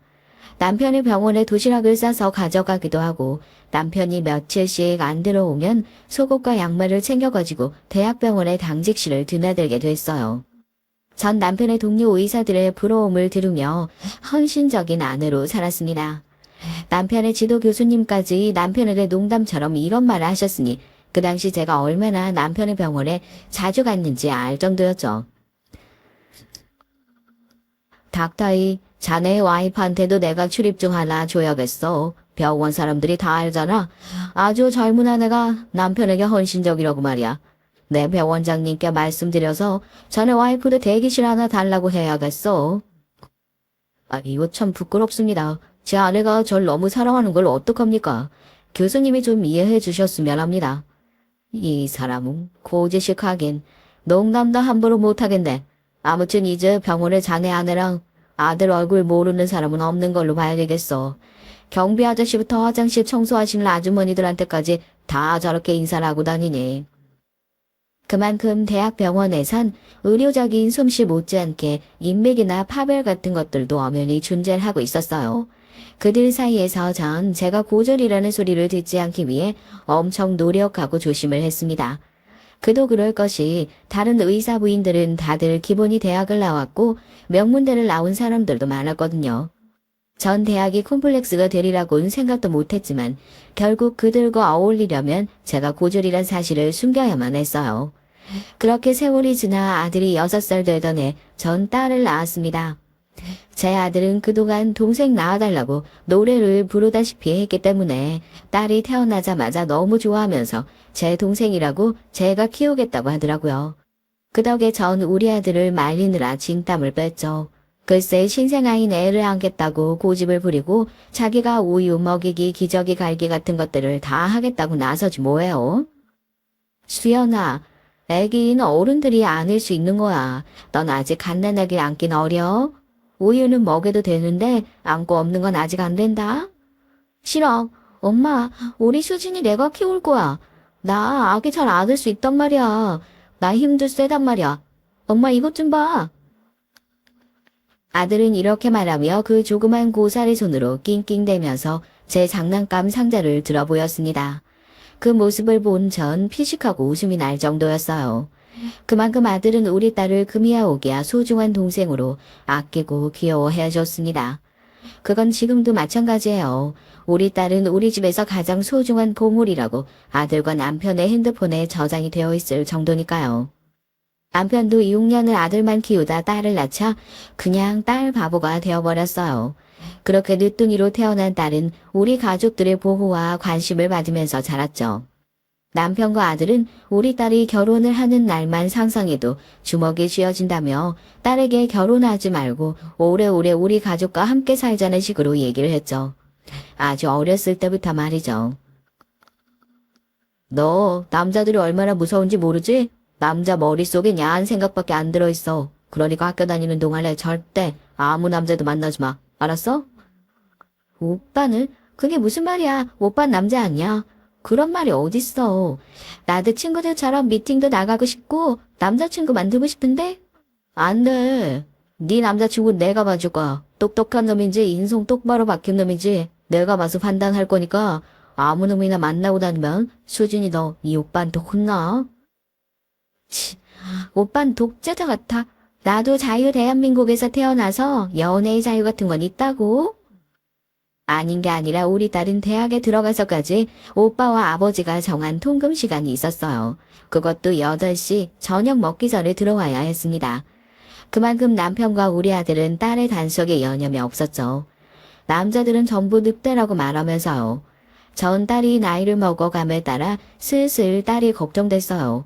저 역시 남편만 보고 결혼을 했기 때문에 딸에겐 그래도 여러 선택의 기회가 있어야 되지 않나 하는 생각이 들었습니다. 전 다행히 남편이 좋은 사람이라 결혼 생활이 비교적 순탄했지만 세상에 우리 남편처럼 좋은 남자들만 있는 건 아니잖아요. 그래서 제 입장에선 남자를 보는 눈도 길러야 한다고 생각했거든요. 남자들과 연애도 해보고 이별도 해봐야 어떤 놈이 좋은 놈인지 나쁜 놈인지 잘 알 거 아니겠어요? 전 이런 생각을 남편과 아들에게 여러 차례 얘기를 했지만 남편도 아들도 제 말은 들어주질 않았습니다. 남자는 남자가 봐야 제대로 본다. 애초에 나쁜 벌레는 딸 곁에 얼씬도 하지 못하게 할 거라면서 말이죠. 전 남편과 아들이 이런 완고한 면이 너무나도 걱정됐지만 제가 어떻게 할 수 있는 건 없었습니다. 딸은 예중예고를 나와 음대에서 플룻을 전공했어요. 남편도 아들이 딸이 연주가가 되길 바랬죠. 딸은 음대에 다니면서 오케스트라의 일원이 됐어요. 시험을 봐서 당당하게 합격을 한 거였습니다. 그땐 우리 가족 모두가 딸에게 축하를 아끼지 않았죠. 하지만 딸은 그렇게 좋아했던 가족들에 비해 행복하게 보이지 않았습니다. 얼굴에 그늘이 져 있는 딸을 보다 못한 전 걱정이 되어 어느 날 딸에게 넌지시 물어봤어요. 수진아, 너 무슨 일 있어? 네가 원하던 일 하고 있는데 나 왜 이렇게 근심에 가득한 얼굴이야? 사실 저 엄마한테만 얘기하는 건데 사귀는 사람 있어요. 딸의 얘기를 듣고 보니 전 괜히 걱정했다 싶은 생각이 들더라고요. 딸이 말하는 남자친구는 의대생이었고 제 아버지가 교수로 있는 대학에서 실습을 하고 있는 레지던트라고 하더라고요. 그럼 그렇죠. 우리 딸은 남자도 제대로 보고 있는 것이었습니다. 전 딸에게 걱정하지 말라고 말하면서 엄마가 오빠랑 아버지 허락을 받아내겠다고 안심을 시켜줬죠. 내가 그 사람 먼저 만나보고 네 오빠랑 아버지 설득시킬게. 그럼 걱정 없지? 언제 한번 집으로 데리고 와. 아니면 호텔 커피숍에서 보진짜 하자. 정말요? 엄마가 해결해 주실 줄 알았어요. 시원하다. 진짜가 엄마한테 얘기할 거 그랬어. 엄마, 너무 감사해요. 딸은 얼굴이 환해지면서 제 목을 안고 뽀뽀를 하는 거였습니다. 전 다큰애가 왜 이러냐고 눈을 흘렸지만 딸이 기뻐하는 모습을 보니 제 마음도 적잖이 안심되는 것이었어요. 당분간 딸의 남자친구 얘기는 저와 딸 둘만의 비밀로 하기로 했죠. 그 다음 주에 딸은 저에게 살짝 귀뜸을 해주더라고요. 남자친구를 강남의 호텔 커피숍에서 만나기로 했다고 말이죠. 전 그때 딸을 따라서 그 예비 사위를 만났습니다. 처음 본 사위의 인상은 선하고 서글서글한 사람이었어요. 보통 남자 레지던트라면 경무에 시달리고 등이 구부정한 사람이 될 것이었는데 그 애는 키도 크고 균형이 잡힌 몸을 하고 있었고요. 자잘한 근육들이 양복을 입고 있는 그의 몸을 더 돋보이게 해주더군요. 왠지 의사라기보단 모델 같아 보였습니다. 제 딸은 남자친구 옆에서 제 눈치를 보며 안절부절 못하고 있었어요. 하지만 딸의 남자친구는 여유가 넘쳐 보였습니다. 목소리도 좋고 어른들에게 믿음을 줄 수 있을 정도로 예의도 바른 청년이었죠. 전 첫 만남에 예비 사위가 마음에 들었습니다. 안녕하세요 어머님. 전 수진이와 2년째 교제 중인 박호영이라고 합니다. 앞으로 잘 부탁드리겠습니다. 그래, 내 딸한테 자네에 대한 말은 많이 들었네. 연세대학교 병원에서 근무한다고? 네, 레지던트 2년 차입니다. 수진이 아버님도 연대병원에서 교수로 계신다고 들었어요. 학교 다닐 때 한 번은 만나보였던 것 같은데 맞으시죠? 그래, 어쩌면 우리 남편도 자네 얼굴을 알지도 모르겠네. 아무튼 만나서 반갑네. 예비사위는 피부과가 전공이라고 했습니다. 전 그것도 마음에 들었어요. 피부과 전공이면 나중에 병원 차례도 잘 될 것이고 대학병원 취직이야 따는 당상 아니겠어요? 외과는 험하고 산부인과는 자칫하면 소송에 휘말릴 수도 있으니까요. 그렇게 한두 시간을 즐겁게 이것저것 얘기를 했죠. 그런데 제 친구 하나가 그 호텔의 라운지에 지나가다가 저를 보고 아는 척을 하는 거였습니다. 어머 순자야, 오랜만이네. 잘 지냈어? 아니 근데 여기 이 잘생긴 남자 누구시니? 우리 수진이 남자친구래. 그래서 나한테 인사시키려고 수진이가 데리고 온 거야. 어머, 너네 딸은 되게 높다, 얘. 남자친구가 아주 잘생겼어. 근데 뭐 하는 사람인데? 연대병원에서 레지던트한데. 친구는 어머를 연발하면서 저한테 부러운 눈길을 보냈어요. 전 어깨가 저절로 으쓱 올라갔죠. 아직 사위가 된 것도 아닌데 우리 사위 멋지지 않느냐. 의사 사위를 보게 되면 친구들 모임에서 한턱 내겠다고 말할 필요도 없는 생색까지 내게 되더라고요. 그때 전 나중에 그게 얼마나 딸에게 독이 될지 상상도 하지 못했습니다. 그 친구가 가고 나서 전 딸과 남자친구를 보내줬어요. 그리고 집으로 돌아와서 남편과 우리 아들에게 어떻게 이 사실을 말할까 고민을 하기 시작했죠. 하지만 그 고민은 전혀 쓸데없는 고민이었습니다. 그날 저녁에 제 아들 수연이가 집에 들어와서 딸을 찾았어요. 그리고는 다짜고짜 딸아이에게 남자친구 있느냐고 묻는 거였습니다. 딸은 엄마가 벌써 얘기했나 싶어 떨떠름하게 고개를 끄덕였죠. 그랬더니 제 아들이 딸의 남자친구를 안다는 것이었어요. 사실 저희 아들도 연대병원에서 레지던트를 하고 있었거든요. 제 아들은 심장외과 의사입니다. 제 아버지가 그쪽 길로 가라고 얘기를 해서 얌전히 그 말을 따랐지만 자기는 수술이 좋다고 하는 좀 저로선 이해가 안 가는 아들이죠. 아무튼 아들은 딸에게 남자친구를 안다고 하더라고요. 게다가 아들은 그 녀석이라면 딸을 시집 보내도 아깝지 않은 놈이라고 웬일로 예비사위에 칭찬을 하더라고요. 의대에 들어왔을 때 성적도 과에서 톱이었고 집안도 무지 좋은 녀석이라나요. 그래서 전 손 하나 안 대고 아들을 제 편으로 만들었습니다. 하지만 남편은 끝까지 딸을 아무데도 보내고 싶지 않아 했어요. 그 사람은 딸바보인 만큼 딸이 아무데도 시집 가지 않고 오래도록 자기랑 같이 살 줄 알았다고 하면서 저에게 서운한 마음을 내비치더라고요. 그래서 전 남편에게 훈계하듯이 말했습니다. 당신 딸이 시집 안 가고 노처녀로 당신 밑에서 살면 뭐가 좋겠어. 당신도 생각해봐. 지금이야 걔가 예쁘지. 30 넘고 40 넘고 50 다 돼도 우리 집에서 결혼도 안 하고 늙어가면 어떡할래요? 나중에 제발 시집 좀 가라고 할 게 뻔히 보여 내 눈에. 아니 그렇더라 하더라도 이건 너무 빠른 거 아니냐고. 대학을 졸업하자마자 결혼을 시키면 어떡해. 난 우리 딸 얼굴 오래오래 더 보고 싶었는데 시집 가면 남의 집에서 사는 거잖아. 거기가 왜 남의 집이야. 우리 딸이랑 사위네 집이지. 보고 싶으면 보러 가면 되잖아요. 안 그래요? 저의 뼈 때리는 말에 남편은 아무런 반박도 할 수 없었어요. 그저 입을 불룩 내밀고 퉁퉁거리긴 했지만 말이죠. 아들과 저의 합작으로 딸은 무사히 그 예비사위와 결혼까지 꼴이 나게 됐습니다. 사돈 댁에선 그쪽 아들이 우리 남편이 연세대 병원에서 교수를 재직하고 있다고 하니까 얼른 사돈을 맺자고 달려든 판이었어요. 그만큼 제 딸을 마음에 들어 했다는 뜻입니다. 제 딸 자랑은 아니지만 제 딸도 상견례 프리패스 상이라고 할 만큼 예쁘고 얌전한 아이였기 때문이에요. 게다가 음대 출신의 시립 오케스트라에 근무하고 있다고 하니 결혼식 날 안사돈은 제 딸을 침이 마르게 칭찬을 해줬죠. 그 말을 듣는 전 너무나 기뻤고요. 왜 아니겠습니까? 시어머니 자리가 딸을 마음에 들어하고 편하게 대해준다는 게 쉽지 않은 것이잖아요. 따님이 우리 아들과 너무 잘 어울리네요. 수진이가 가정교육도 잘 받고 아주 나무랄 데가 없어요. 그저 바깥 사돈께서 우리 아들 잘 좀 봐주시고 잘 부탁드려요. 아닙니다. 사위도 아주 잘 키우셨는걸요.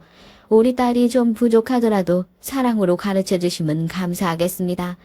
사부인 잘 부탁드립니다. 딸은 결혼 초기에 사위와 아주 알콩달콩 깨를 볶으면서 신혼을 즐기듯이 보였어요. 그러다가 사위가 레지던트 마치고 조교수가 되어 바빠지자 저에게 전화를 해서 남편과 싸운 소소한 것들을 저에게 일러바치듯이 말하는 거였어요. 처음엔 누구나 싸울 수 있다. 수진이 네가 좀 참고 살아라 라고 고통의 친정 엄마들이 할 만한 충고를 했죠. 하지만 딸은 몇 달이 지나자 급기야 눈물을 보이면서 친정이 찾아오는 것이었습니다. 엄마, 이 사람 정말 결혼하더니 너무 냉정해. 그리고 요즘은 아예 얼굴도 보기 힘들어. 어떻게 해야 되지? 나 결혼 잘못한 거 아닌가? 엄마도 아버지랑 결혼한 후에 3년간 대구 친할머니 집 시댁에서 살았어. 넌 좋은 줄 알아야 돼. 의사 마누라 아무나 되는 건 아니란다. 그래도 지금은 내조만 하라고 하는 시어머니도 안 계시니까. 너희 할머니는 그러셨어. 너희들이야 모르고 있지만 말이야. 전 딸에게 마음 굳게 먹고 결혼 생활을 하라고 충고를 했죠. 딸은 그날 저녁에 뭔가 수긍한 얼굴로 고개를 끄덕이며 자기 집으로 돌아갔습니다. 전 딸의 축 처진 얼굴을 보니 걱정을 감출 수가 없었어요. 저희 집에선 매일매일 과잉고만 봤던 딸이었으니 신혼집에 덩그러니 혼자 있으면 외롭기도 하겠죠. 딸의 마음이 이해가 가지 않는 건 아니었습니다. 그래서 전 다음엔 딸이랑 같이 한의원에 가서 아기를 잘 들어서게 하는 한약이라도 먹여야겠다고 생각을 했죠. 아기를 낳고 키우면 쓸쓸해야 할 시간도 없을 테니까요. 전 싫다는 딸을 데리고 한의원 산부인과를 다녀왔습니다. 그 결과 딸은 아기를 갖게 됐어요. 사위는 너무너무 기뻐했죠. 그리고 우리 딸이 손녀를 낳자 딸 바보가 되었습니다. 그건 제 남편과 똑같은 행동이어서 전 저절로 웃음이 나왔죠. 게다가 딸도 자기 남편의 변한 모습에 만족했습니다. 우리 딸이 딸을 낳으니 그거 봐라. 사위가 다시 가정적이 됐잖니? 그러니까 아기 낳길 잘했잖아. 게다가 이젠 내가 뭘 먹고 싶다고 해도 다 사주고 애를 그렇게 잘 봐줘요. 요즘 출장도 자주 안 가고 집에서 애기 보느라고 정신이 없더라니까. 주말에도 7시 지나면 꼭꼭 들어오더라고. 엄마 덕에 내가 다시 살맛이 나네. 딸은 아이에게 온 신경을 집중하게 되면서 다시 활기를 찾았죠. 다른 집 딸이나 며느리를 보면 산후 우울증이 온다고들 하던데 제 딸에겐 그런 것도 없었습니다. 그동안 결혼 후 공허한 마음이었는데 꼬물거리는 귀여운 딸이 그 자리를 대신하게 되자 딸의 우울증은 오히려 씻은 듯이 나았어요. 전 그게 일석이조라고 생각했습니다. 저도 딸을 닮은 귀엽고 예쁜 손녀를 보러 딸의 집에 자주 놀러갈 핑곗거리도 생기게 됐고요. 그런데 그것도 우리 사위를 그렇게 오래 집안에 붙들어 놓을 수는 없었습니다. 아니 솔직히 피부과 의사는 화상이나 사고 아니면 응급실은 있기가 힘든 입장 아닌가요? 그런데 사위는 딸이 돌이 지나고 나서부터 다시 출장이다 응급이다 이런 핑계를 대면서 집에 안 들어오거나 늦게 되기 일쑤였습니다. 제 딸은 그래도 손녀를 키우면서 기쁨을 느꼈기 때문에 사위의 부재에 대해선 큰 신경을 안 쓰는 것 같긴 했어요. 그런데 옆에서 보는 제가 좀 위태롭게 보이더라고요. 아기가 뒤집고 걸어다니기 시작하면서 딸이 부쩍 애를 쫓아다니느라 체력적으로 힘든 게 보였거든요. 게다가 밤에 잠을 안 자는 손녀 때문에 제 딸은 눈 밑에 다크서클이 져가면서 힘들어했습니다. 어느 날 딸은 우리 집에 찾아와서 저에게 푸념을 늘어놓더군요. 엄마, 나 요즘 잠자기 힘들어. 아긴 원래 그런 거야?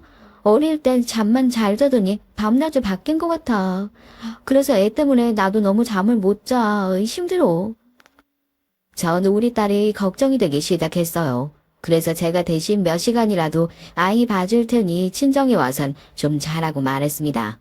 그랬더니 딸은 고마워하면서 제가 결혼 전에 쓰던 방에 들어가 마음 놓고 잠을 잤죠. 그런데 아기가 귀여운 것과 별개로 애 보는 건 어찌나 힘이 들던지 황혼 육아하다가 골병 된다는 말이 괜히 나오는 것이 아니었죠. 걷기 시작한 손녀딸인 이리저리 비틀대다가 모서리 같은데 쿵쿵 부딪힐 것 같아서 너무 위태로워 보이더라고요. 그래서 전 애를 그냥 재울 생각으로 업었죠. 그랬더니 잠이 안 오는데 업었다고 손녀딸이 소리를 빽 지르면서 우는 것이었습니다. 그 기세에 놀라 딸이 잠을 깨서 밖으로 나왔죠. 엄마 왜 아이를 업고 있어요? 그냥 놔줘요. 잠도 안 오는 애를 억지로 재우면 어떡해. 아니 그게 얘가 하도 정신없이 왔다 갔다 하길래 자라고 업었지. 그래 우리 손녀 내려놓을 테니까 넌 다시 들어가 자. 아니에요 됐어요. 그냥 내가 우리 딸 보는 게 낫겠어. 엄마한테 맡겨놓고 내가 어떻게 편하게 잠을 자겠어. 딸은 저에게 마음이 상했다면서 손녀를 데리고 자기 집으로 돌아가 버렸습니다. 애기 봐준 공은 없다는 옛말이 틀리지가 않더군요. 전 그런 딸에게 서운하긴 했지만 딸아이도 나름대로 힘든 처지였으니 그 애한테 화를 낼 수도 없었죠. 그래서 전 딸의 마음을 풀어달라 사위에게 특별히 전화로 부탁할 생각에 사위에게 전화를 했습니다. 그랬더니 사위는 계속 받지 않다가 4-5번 연거푸 거니까 그때야 전화를 받더군요. 그런데 사위의 목소리에 떨떠름한 표정 같은 것이 느껴지는 것이었어요. 게다가 사위는 말을 심하게 더듬기도 했죠. 장모님 무슨 일이세요? 제가 지금 좀 바빠서요. 다음에 전화하시면 안 될까요? 그래. 내 잠깐이면 되는데 다른 게 아니고 우리 딸한테 신경 좀 써달라고. 요즘 애가 너무 우울해서 말이야. 네, 저기 신경 쓸 테니까 장모님 일단 지금은 좀 나중에 전화 드릴게요. 사위는 후다닥 전화를 끊어버렸습니다. 그런데 사위와 통화 중에 멀리서 막 시끄러운 소리가 들렸어요. 회식을 하고 있는 건가 싶을 정도로 쿵쿵대는 음악 소리며 왁자지껄 사람들의 고함 소리도 들렸거든요. 전 사위가 좀 이상하다는 생각이 들었어요. 아니 저녁 늦게 회식을 할 수도 있는데 그렇다면 회식 자리에서 나와서 제 전화를 받을 수도 있잖아요. 수술이나 진료를 보는 것도 아닌데 왜 그렇게 급하게 끊었는지 좀 의아한 생각이 들었습니다. 그러나 그 자리에서 사위를 무턱대고 의심할 수도 없어서 애써 제 마음을 추슬렀죠. 무슨 일이 있었겠지. 내가 모르는 게 나을 것도 있다고 말이에요. 그런데 사위의 기이한 행동은 이게 끝이 아니었습니다. 어느 날 이전 상견례 때 호텔에서 만났던 친구를 다시 만나게 됐는데 그 친구가 제 사위가 요즘 좀 수상하다고 뒤를 캐라고 하더라고요. 사실 그 친구는 제 사위의 환자였어요. 피부가 거칠거칠해서 자주 시술을 하러 사위가 근무하는 병원에 찾아왔거든요. 그런데 사위가 생각보다 일찍 진료를 끝내더라는 겁니다. 보통 대여섯 시까지는 하는 의사들이 많은데 제 사위는 따로 어딘가 휴강을 나가지도 않는 사람이 목요일에는 3시에 진료를 끝낸다고 하더라고요. 그 친구는 사위가 혹시 바람이 난 건 아닌지 제게 몰래 알아보라고 말을 하더라고요. 전 뒤에서 뭘 캐고 그런 성격이 아니어서 그냥 바로 사위에게 자초지종을 물어봤습니다. 그랬더니 사위는 개인적으로 혼자 사시는 할머니 할아버지를 무료 봉사 차원에서 방문 진료를 한다고 깜찍하게 절 속이려고 얼버무렸더군요. 순진하게 전 그 말을 믿고 있었습니다. 그러면서 사위는 역시 마음씨도 좋다고 그 친구에게 전화를 걸어 오해를 한 거라고 말을 했죠. 예, 네가 잘못 알고 있어. 우리 사위한테 물어봤는데 화요일, 목요일은 독거노인들 무료 진료한다고 방문 진료하러 다닌대. 우리 사위 정말 착한 사람 아니니? 그래? 아니, 네 사위가 그렇게 말해? 근데 내가 본 건 젊은 여자였는데. 이상하다. 예, 아무튼 조심해. 요즘에 의사랑 바람나는 젊은 아가씨들 많다고 뉴스에도 나오더라. 그 친구는 참 아무렇지도 않게 저런 재수없는 소리를 하는 것이었어요. 전 기분이 상해서 친구에게 그런 말 하려거든 다신 전화도 하지 말라고 화를 내며 말했습니다. 친구는 자기도 좋은 뜻으로 전해준 말인데 제가 믿지 않자 기가 막히다고 오히려 화를 내는 거였습니다. 예, 넌 널 생각해서 충고하는 건데 그 말 안 믿으니 어쩔 수 없지만 정말 조심해. 네 사위 아무래도 진짜 수상한 데가 있기는 해. 내 말 명심해. 아니면 후회하게 될 거야.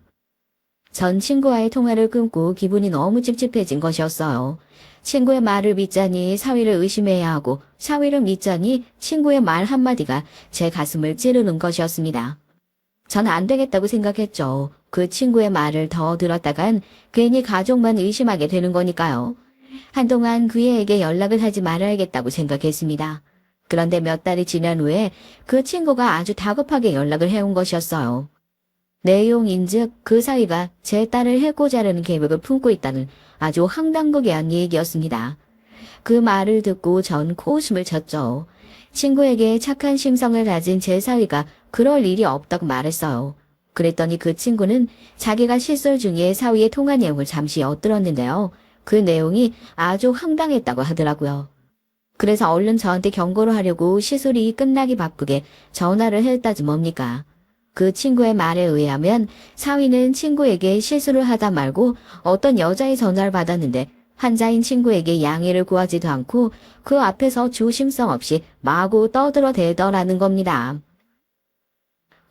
나야. 우리 자기밖에 없지. 와이프? 내가 조만간에 어떻게든 처리를 해보려고 하니까 우리 자긴 그냥 마음 푹 놓고 기다리고 있어. 방법? 그거야 내가 다 알아본 게 있어. 그러니까 자긴 나랑 저기 해외여행이나 가게 짐이나 싸놔. 알았지? 그 친구의 말을 들으면서 전 머릿속이 얼어붙는 듯한 느낌이 들었습니다. 친구의 말이 사실이라면 제 딸이 혹시나 사위에게 죽음을 당하기라도 한다는 뜻이지 않겠어요? 사위가 말한 그 철이라는 단어의 뜻이 저에겐 그런 의미로 다가왔습니다. 전 당장 딸에게 전화를 걸어서 아기를 데리고 친정으로 건너오라고 말했죠. 딸은 아무 연문도 모르고 제 말대로 아기를 데리고 우리 집으로 건너왔어요. 그리고 오자마자 저에게 물어봤습니다. 엄마, 무슨 일이길래 이렇게 허겁지겁 저한테 오라고 하신 거예요? 이건 마치 도망 오라는 것 같잖아. 그러니까 넌 아무 말 말고 엄마가 시키는 대로 해. 네 남편이 좀 수상한 행동 같은 건 안 했어? 혹시 너 몰래 누굴 만나고 있다든가 그런 거 말이야. 왜 그래요, 엄마? 그 친구분이 뭐라고 했는지 모르겠지만 우리 그이 그런 사람 아니에요. 친구분이 뭔가 잘못 아신 걸 거예요. 저 다시 집으로 갈게요. 친정에 오면 우리 애 잠 잘 못 자요. 그래, 그렇다고 쳐도 조심해서 나쁠 건 없잖아. 그러니까 일단 너희 집을 좀 샅샅이 뒤져보고 네 남편이 아무 죄도 없다는 걸 알고 나서 너네 집에 돌아가도 늦지 않아. 내일까지 좀 기다려줘. 네 엄마 부탁이니까. 알겠니? 그렇게 말하면서 전 딸을 당장 집에 못 가게 붙들어 뒀어요. 그런 후에 전 경찰서에 자초지종을 설명하고 사위가 없는 틈에 딸의 집을 좀 조사해달라고 부탁했습니다. 그랬더니 정말 믿지 못할 일이 일어났습니다. 글쎄 사위의 서재에 있는 비밀 금고에서 약물이 든 주사기가 나왔다는 것이었어요. 그 약물은 단 2, 3mm만 맞으면 정신을 잃고 여러 대를 맞으면 죽는다는 그런 약이었습니다. 여러분, 제 사위라는 그놈의 행동이 너무 소름 돋지 않으신가요? 제가 그동안 좋은 사위라고 믿어왔던 그놈은 제 딸에게 약물을 주사해 죽이고 그 바람난 환양년에게 가려고 계획을 했던 거였어요. 사위는 그때 대학병원에서 진료 중이었는데 경찰들이 그놈을 잡으러 오자 처음엔 큰 소리를 탕탕 쳤다고 합니다. 나 적반하장도 유분수죠. 어떻게 사위란 놈의 민낯을 까발리게 됐는지 여러분 궁금하지 않으신가요?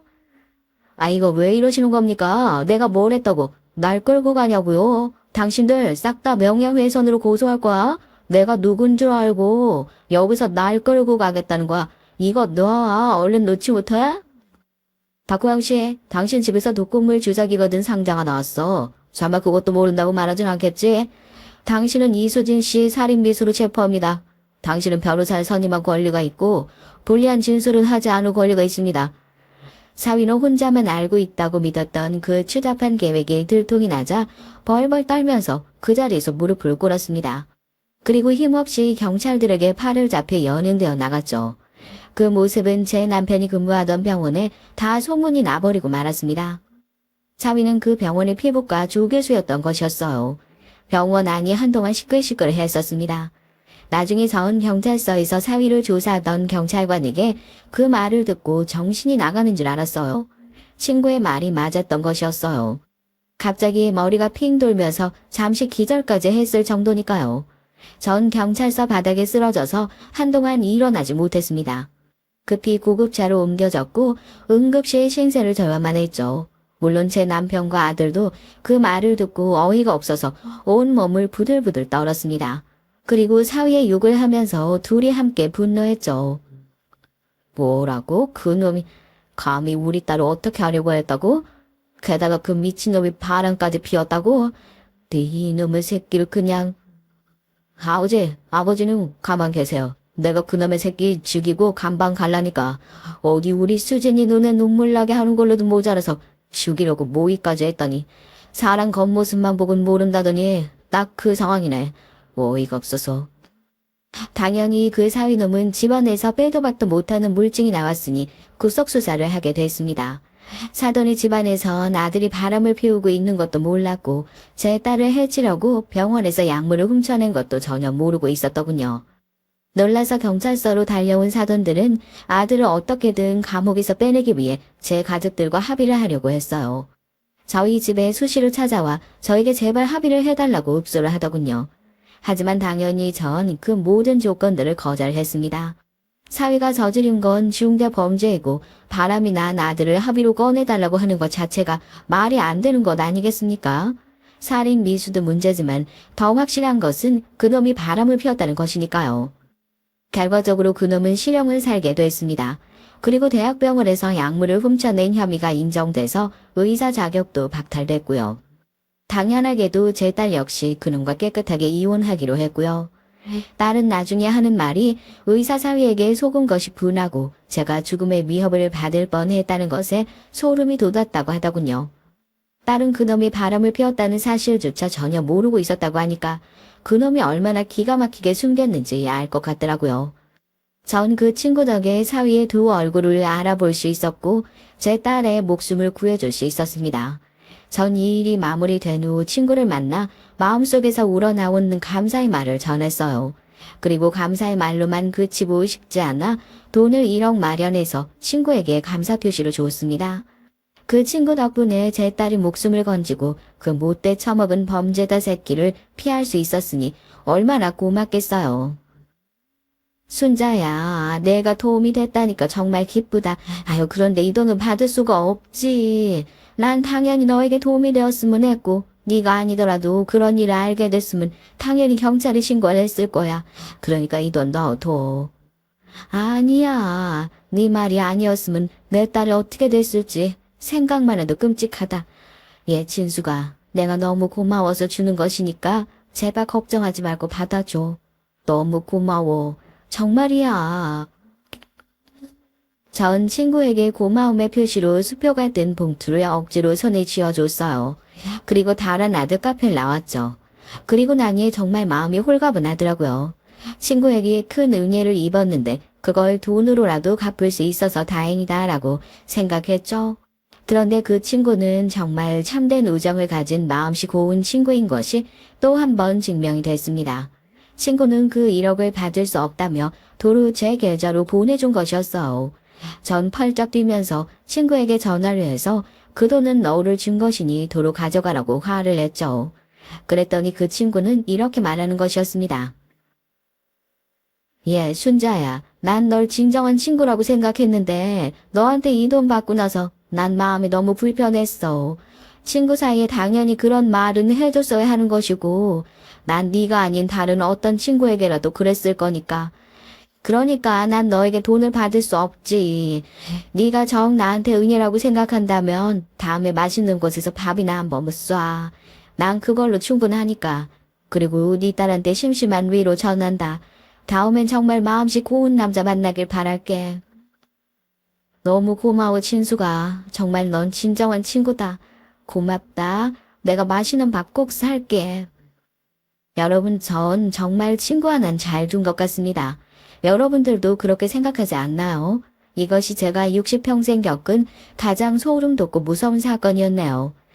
세상 살면서 이런 일을 누가 겪을 생각이나 했겠어요. 제 딸은 저희 집으로 다시 들어와 저와 함께 손녀 아이를 키우면서 살고 있습니다. 딸도 처음엔 불면증에 트라우마도 생기고 남자들에게 불신감이 많이 든다고 했는데 이젠 그런 증상도 사라지고 조금 평온해졌어요. 3년이란 시간이 흐르니 그에도 저도 충격에서 조금은 벗어났거든요. 하지만 지금도 주사는 맞지를 못하네요. 손녀 아이를 데리고 예방접종을 갈 때도 제가 아기를 안고 대신 맞춰줍니다. 딸은 주사기 자체를 보지도 못하는 그런 공포증에 걸렸어요. 약을 먹는 정도는 아니지만 앞으로 얼마나 더 갈지 딸은 그 일로 정신과에서 상담을 받고 있었죠. 딸이 그 끔찍한 사위네 집안과 연을 끊고 구사 일생으로 살아난 값이라고 생각하기로 했지만 아직도 그 값은 제게 너무 크고 비싼 것처럼 느껴지네요. 저의 얘기는 여기서 마쳐야겠네요. 손녀가 잠에서 깼는지 울면서 저에게 다가왔어요. 이제 저녁밥을 해서 딸과 손녀와 함께 먹어야겠습니다. 여러분, 가족이라고 너무 믿다 믿는 덕기에 발등 찍히지 마시고 저처럼 친구하는 말에도 귀를 기울이실 줄 아는 사람이 되기를 바랍니다. 만약 제가 친구를 끝까지 안 믿고 사위 편만 들었다고 한다면 전 지금 누리는 딸과 손녀와의 소중한 한때를 절대 누릴 수 없을지도 모르니까요. 여러분들께 제 글을 읽어주셔서 감사하다는 말씀 드리고 싶습니다. 여러분의 가정에 따뜻한 행복이 가득하시길 바랍니다. 그럼 이만 줄이겠습니다. 안녕히 계세요.